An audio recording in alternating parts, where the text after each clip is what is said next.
Ay, Ate Dang, hindi ka sasama doon? Talaga? Seryoso na yan? Lechon, lechon. Biyahe. Aray! Biyahe na tayo, guys. Nahiya pa si JR, oh.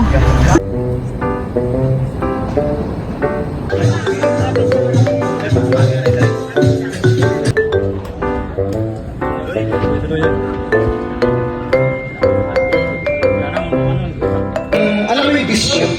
May bisyo na nadadala lahat doon, di ba? Sugan, tuning daw.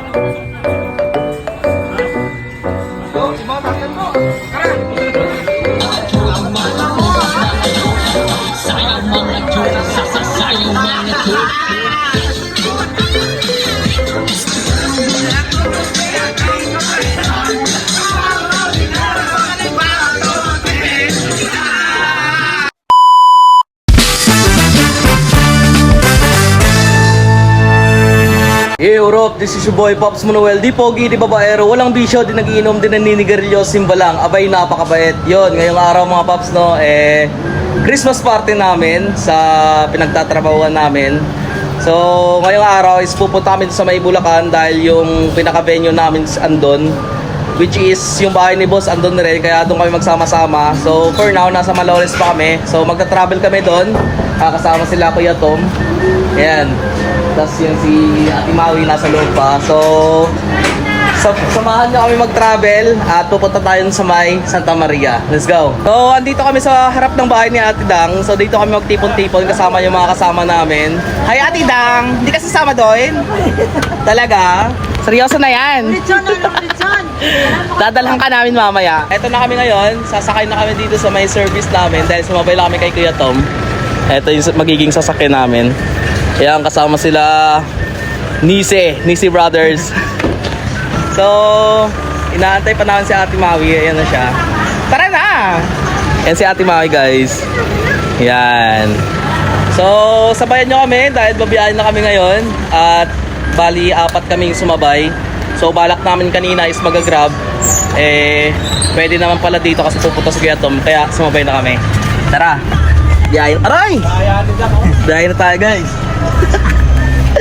Nahiya pa si JR, oh. At kaagad na rin tayo bumiyahe dyan. At kung nakikita nyo, nasa NLEX na tayo ng mga oras na yan. At wala gaanong sasakyan na bumabiyahe. At tignan nyo naman yung mga kasama natin dyan sa likod. Talagang chill lang sila dahil nahiya sila magpakita sa ating vlog. Fast forward na tayo dito mga paps. Nakarating na kami dito sa May Santa Maria, Bulacan, kung saan gaganapin yung aming Christmas party na magkakatrabaho. At maya maya pa nagtawag na sila para kumain. At hindi na rin kami nagpatumpik-tumpik pa. At kaagad na rin ako dumiretso dito sa harapan para mapuntirin natin tong lechon na to. At maya maya pa ni-slice na ni Kuya Richard tong lechon na to. At habang yung ibang kasama natin dito ay busy kakasandok ng kani-kanilang pagkain. At pagkatapos nga natin kumuha ng pagkain natin dito ay kaagad na rin ako pumesto dito sa isang tabi at para bakbakan na tong kinuha natin na pagkain. At nung hindi pa ako nakontento ay kumuha pa ako ng pang second batch natin dito at dito na ako pumesto sa loob para hindi nakakahiya dahil sobrang dami ng tao dun sa labas. At after nga natin kumain ay eto nga tumabadsahan sa labas, sobrang napakaraming inumin at ready na rin tong mga kasama natin para bakbakin niya. At pumesto na ngayon bawat isa dito para bakbakin na tong inumin na to habang tayo dito sa harap ay tamang upo lang. Kunwari nagpapapanggap tayo na umiinom pero hindi naman talaga. At habang tumatagal nga tong inuman nila ay nag-open forum na tong si Boss Chris natin para sa mga taong may gustong sasabihin sa boss nila. Habang yung mga kasamahan natin dyan ay tamang tawa lang habang nakikinig sa mga speech nitong si Boss Chris.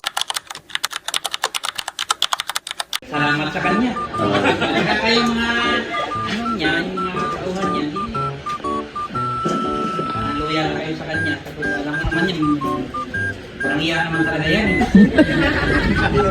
Kaya nang bahala sa kanya, pasigahan mo siya. Ha? Ganun talaga yan. Mabait talaga. Mabait talaga yan. Thank you. Salamat po. Sila rin ano.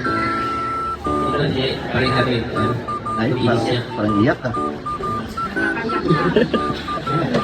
Ang nasa po kasama, salamat na pinasukan kami sa artist at ng boss. Salamat. Yun! Alam mo yung bisyo? May bisyo na nadadala lahat doon, di ba? Sugan, kasi ganun tayo Meron tayong may mga part tayo na ganyan eh. Pero siyempre, yun ang ayaw ng boss natin. Pero, gumagana kasi, siyempre, sobrang din ng mga kasama. Gusto din maglibang, di ba? Siyempre, natural yun. As long as wala ang boss, di ba? If the mouse is away, di ba? Ha? Baliktad ba? If the cat is away, the mouse is playing. Di ba? Ganun yun, di ba? Ganun. Pero as being part of our BG team, na-experience ko talaga. Being a driver, lahat naman, huwag lang yung sukat. Hindi talaga ako marunong sa sukat. Pero pag gumamit ng makina, nasubukan ko naman. Kaya thankful din ako sa pagpasok ko sa RBG kasi meron akong mga experience na sa sarili ko na natututunan ko. Na alam mo na yung mga bagay na wala ka, magkakaroon ka. Example na natin, instead na ilulukot mo sa bulsa mo yung pera mo, bibigyan ka ng boss mo dahil pangkain nyo. Iba pa yung panggasolina, iba yung pangkain, iba yung pangalak, iba pang pangyosi. O, di ba? Saan ka nakita ng boss na ganyan, di ba? Mas lalo pagkasama mo sa sasay. Di ba? O, di ba? Ganun ba? Ganun, di ba? Kaya, ang boss natin, hindi basta-basta lang na hindi siya marunong tumanaw. Ibig sabihin, kahit na doon kayo sa site, marunong siya may common sense siya na, walang bigas, walang ganito. Sige, tapak, di ba? Lahat binibigay niya para lang yung flowing ng trabaho, matuloy-tuloy, di ba? Kaya nga, in God's grace naman, kahit pa paano, minsan may 1 linggo na walang pasok, 2 linggo walang pasok, pero the next naman, meron naman siyang project na dumarating. Kaya, ang mga project na 2025 naway malagpasan pa ng 2026 at madadagdagan pa ng maraming project at naway sa next natin ang pag-celebrate ng year-end o Christmas party ay lalo pang magbubongga. Hindi lang Litson, hindi lang sa susunod, baka meron ng konting parangkol. Sa ngayon, hindi pa lang tuloy kasi hindi dumating yung mga sana, walang sponsor. Sana ipagdasal natin na sa pagpasok ng 2026, magiging bugana ang pagpasok ng mga blessings sa RBG para balang sa 2026 tayo rin naman ang makapag-avail niyan kasi in behalf of Maloles team, lagi naman kami na-imbita sa inyong Christmas party. Kaya, hep hep! Hooray! Hep hep! God is good. All the time? Yes. Amen. Kaya, thank you so much, RBG team.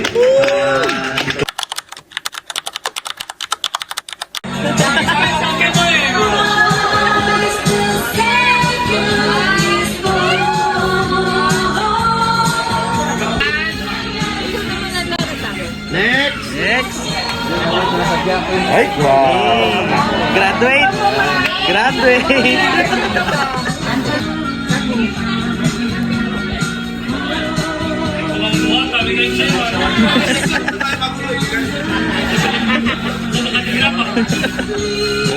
Okay. Atras sa konti doon. Di mo kasya kayo sa cellphone. Okay, next, smile lang! Kailangan ganito talaga. Okay ka! Ang bigat, oh. Okay.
few moments later.